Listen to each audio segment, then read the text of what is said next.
Whenever I grow tired of the big city that surrounds me, I like to escape to one of Bangkok's many parks to be amongst the wildlife.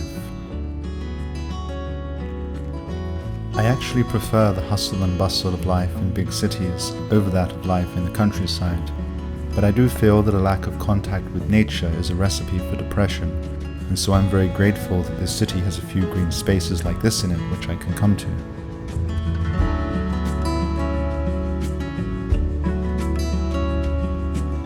My relationship with nature has changed somewhat since moving from England to Thailand.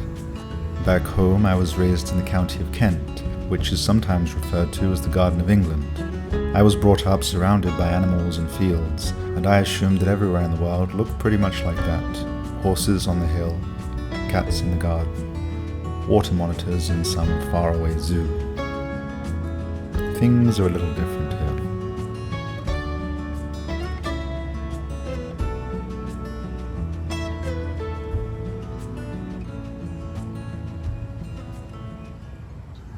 Lumphini Park is of course famous for the water monitor lizard, an animal which is free to roam here.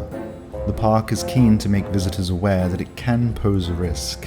This sign states quite clearly that this animal is dangerous if bitten, so don't try and bite one. The first time I came to Lumphini, I had expected to see cartoonish scenes of frightened tourists running away from them, but now that I'm better acquainted with the park, I realize that water monitors are not the fearsome creatures they're often made out to be. Despite getting up far too close to them to take pictures, I've had no unpleasant encounters with these creatures. In fact, they often seem much more wary of me, and I often get the sense that they just want to be left alone. There are other kinds of lizards here too. During my walk, I noticed that there was a board filling a hole in this tree, and that the board was teeming with ants. A hungry lizard had noticed this too. I tried to take a photo of him in this spot because I thought the hole would make a nice frame within a frame. But whenever I tried to approach, the lizard would scuttle back into his tree and hide from me. Finally, I explained to him that I was a photographer, and I asked if he wouldn't mind if I took his portrait. He kindly agreed, and he moved into the center of the frame for me, and I was able to capture exactly the image that I had in mind. Many of the city's parks also contain turtles, though they can be harder to spot. I didn't know this before coming to Bangkok, so this was a very nice surprise for me. This is my first time taking photos here. I've noticed that it's a bit tricky to take pictures of the park's wide open spaces, since photos of such scenes often make the area look empty and uninviting. As a solution, I've tried to include lots of foliage in the foreground to fill up some of this empty space. In this scene, I like how the thin fronds of the palm tree match the thin streaks of water cascading from the fountain, and how together they fill up a frame. Of course, without a subject, the scene is a bit dull, so I decided to take a few steps back and wait for somebody to pass. The first person to arrive was this woman on her bicycle. I really like photos like this. A person at her place of work, a few small details such as the gloves, which allow viewers to guess at who she is and what she does, and a tough expression on her face, reflecting the hours of hard work she has endured in the intense heat. But I didn't come here to photograph people. I came to play with cats. In my opinion, that's the best reason to come to Lumphini. The stray cats that I've encountered in Thailand always seem to be very friendly, unlike the dogs, which are far scarier than water monitors. Dogs in Bangkok have attacked me in the past, and now I'm always wary of them. But the cats are nice. This area of the park consists mainly of market stalls, which all seem to be unused now. Cats use this area for shelter instead. This cat, after I disturbed her slumber, turned out to be a particularly good model.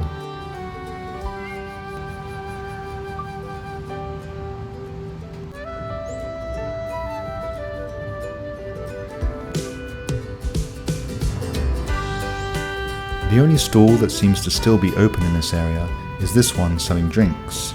It's very famous amongst Thai people for its guava juice. I'm not sure why it's so famous. Maybe it has something to do with the customer service. Bird lovers might like this park too, but I suppose it could be a little disappointing to find out that the two most common birds here are the raven and the pigeon. At Lumphini there are two rules about how visitors should interact with the birds. Rule 1, do not feed the pigeons. Rule 2, no feed raven.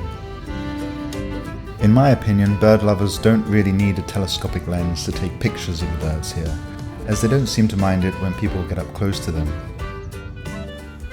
They seem pretty indifferent to water monitors too.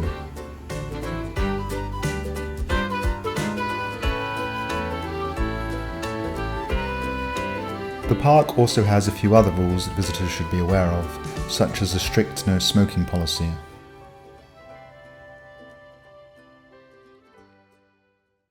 As well as plants and animals, this park also contains some very nice temples and buildings, such as this Chinese-style clock tower.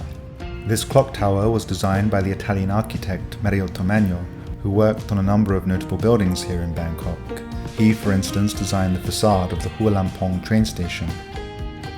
Many of the photos I've seen online of this building seem to have electricity wires spoiling the view. The perspective in this photo was chosen so that I could conceal these wires behind trees. And in this photo, I tried to get close to a nearby tree and include some of its foliage in the foreground to fill up what would otherwise be an empty sky. One other building that I'm drawn to at Lumphini is a gigantic stage called Bantang. Akan means building, and Bantang means entertainment. I'm not greatly interested in the front of the building. What I really like is the side of it. From this point of view, I think it's very cute and colourful. A photo of this scene might look a bit dull without a subject, but luckily every time I visit Lumphini, this cat is always here. I'm 99% sure that it's glued to the spot. I had trouble figuring out how to photograph this scene. The problem is that there are three things I'm interested in: the tiny cat, the medium-sized building, and the enormous tree to its side. If I focus on the cat, I'm too close for the viewer to see the tree. If I include the tree, I'm too far away for the viewer to see the cat. But hopefully a few of these photos placed together will give the viewer an impression of what I saw and what I found so interesting about this scene. This is another scene from the park that I like a lot. Once I found the right perspective to conceal the modern buildings behind, I thought this looked as though it could be a scene from a vintage postcard. I thought it would be possible to take a nice photo once someone interesting arrived on the bridge, perhaps leaning over to feed some fish. But I think then the person is too small and far away in the photo.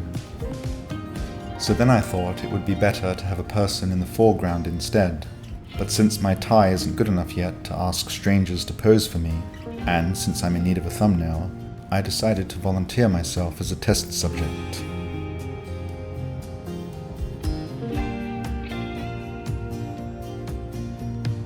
One final scene that I'd like to share is this spot near the park's exit. I really like the combination of blue, yellow and green here. Again, the vast differences in scale make it quite tricky to capture, but hopefully this photo can convey what I like about this scene. It's hard to spend more than a few hours taking photos at Lumphini during daylight hours because the heat is so intense, so I think I'll end this journey here.